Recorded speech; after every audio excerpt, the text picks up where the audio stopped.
O ano de 2025 já começou de um modo péssimo para Bolsonaro, porque ele não foi mesmo à cerimônia de posse do Ricardo Nunes, o que na minha opinião foi um enorme erro. Havia essa possibilidade do Bolsonaro ir, ele falou que não foi mesmo, eu até pensei que ele pudesse ir, mas ele acabou não indo. Isso foi um erro imenso dele, porque 2025 vai ser o ano do julgamento.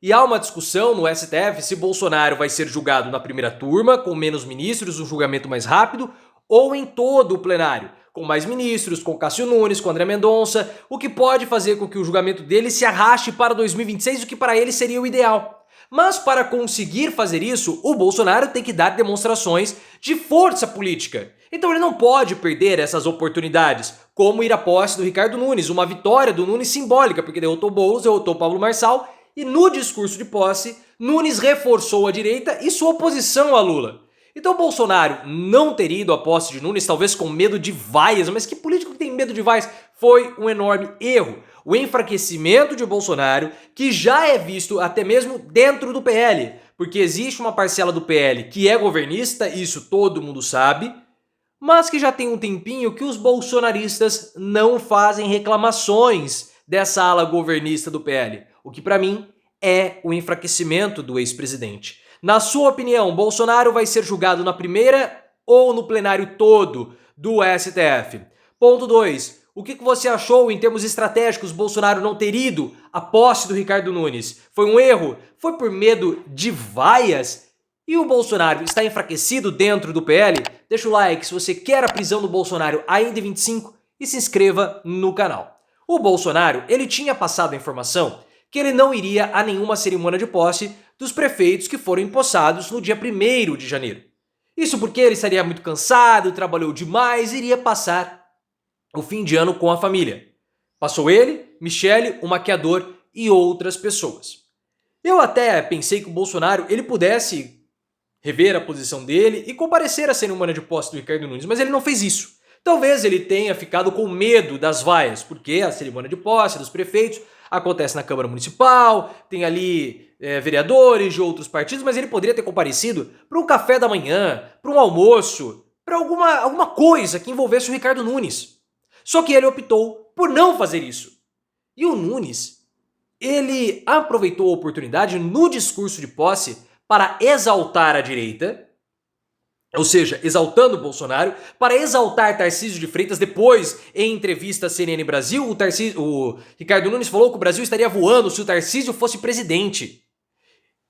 Então, e mais ainda, ele colocou o MDB como oposição ao Lula, porque ele falou que o MDB tem que estar longe do Lula em 2026. Então foi tudo o que o Bolsonaro gostaria, menos a parte de falar que Tarcísio seria presidente.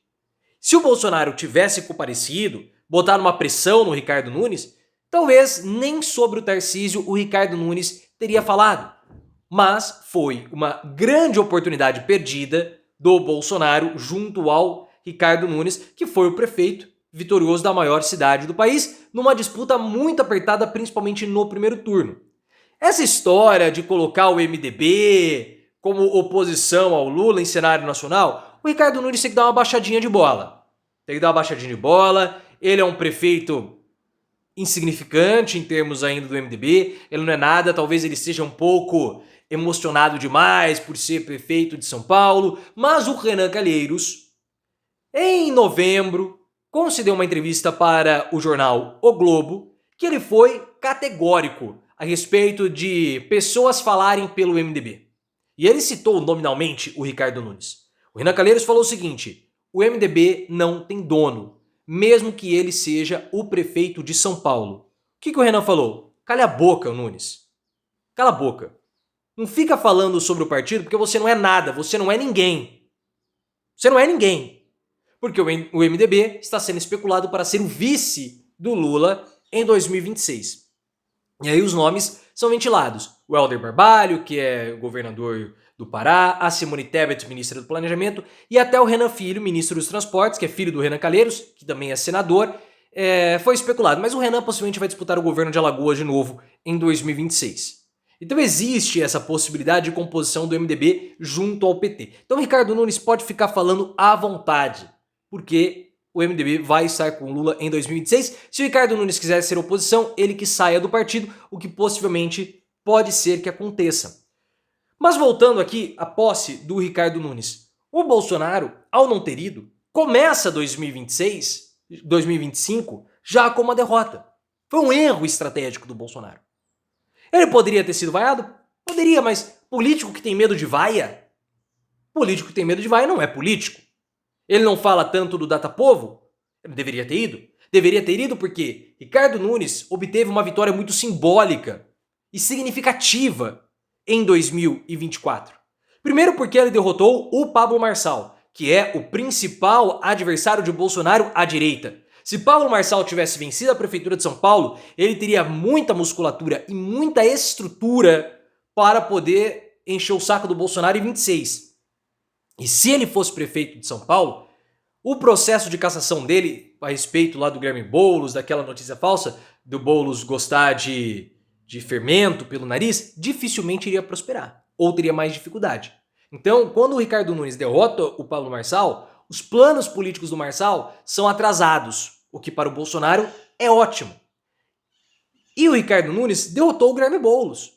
Guilherme Boulos, no segundo turno, recebeu muitos investimentos do PT e o Lula ganhou do Bolsonaro na cidade de São Paulo e o Fernando Haddad ganhou do Tarcísio de Freitas na cidade de São Paulo. Então o feito do Ricardo Nunes é muito significativo. Bolsonaro precisava ter se atrelado a esse feito para demonstrar força política. Mas ele não fez isso. Ele perdeu essa oportunidade. O que é um erro porque a gente sabe, segundo a Luísa Martins da CNN Brasil, que existe uma discussão no STF sobre o local de julgamento de Bolsonaro.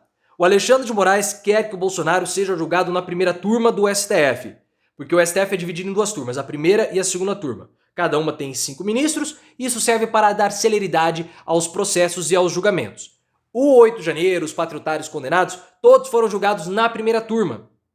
O Alexandre de Moraes quer que o Bolsonaro também seja julgado na primeira turma, para não fazer nenhuma diferenciação com os demais condenados e para ter um processo mais rápido.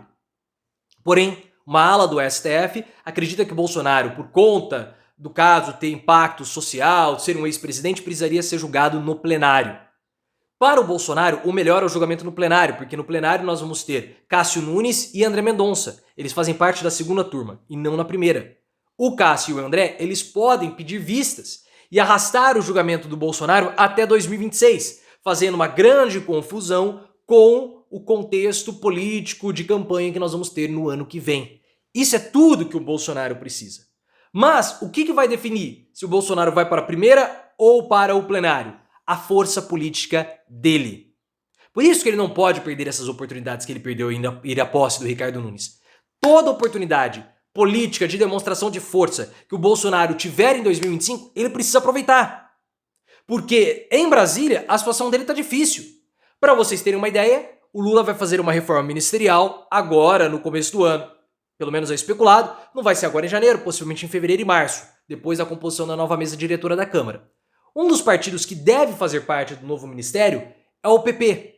PP do Arthur Lira e também do Ciro Nogueira. Ciro Nogueira, que foi ministro da Casa Civil de Bolsonaro, criticava Lula até antes de ontem, mas agora parou. Encontrou com a Gleisi Hoffmann, falou que agora ele é do Centrão, emplacou o Hugo Mota como presidente da Câmara dos Deputados, mesmo o Hugo Mota sendo de outro partido, e ele está muito bem. E até mesmo é costurada uma aliança do PT com o PP para 2026, o que enfraquece ainda mais o Bolsonaro. Se Bolsonaro já não tivesse enfraquecido com os outros partidos, internamente no PL também ele está. A Isto É trouxe uma informação que dos 99 deputados do PL, que é o partido do Bolsonaro, 20 a 30 são governistas, ou seja, votam com o governo. O João Carlos Bacelar, que é um deputado federal pela Bahia, falou: olha, eu fui até o precipício com o Bolsonaro, agora não dá mais, porque nós precisamos votar outros projetos junto com o governo, eu sou um governista. Então nós temos já um terço da bancada do PL que é governista. Ah, mas isso todo mundo sabe que desde o início seria assim. Com toda certeza. O problema é que, no início, havia uma pressão bolsonarista contra essa ala governista do PL. Pressão que agora, publicamente, não existe mais. E na minha opinião, essa falta de pressão pública do PL, ou dos bolsonaristas, mostra o enfraquecimento de Bolsonaro dentro do partido.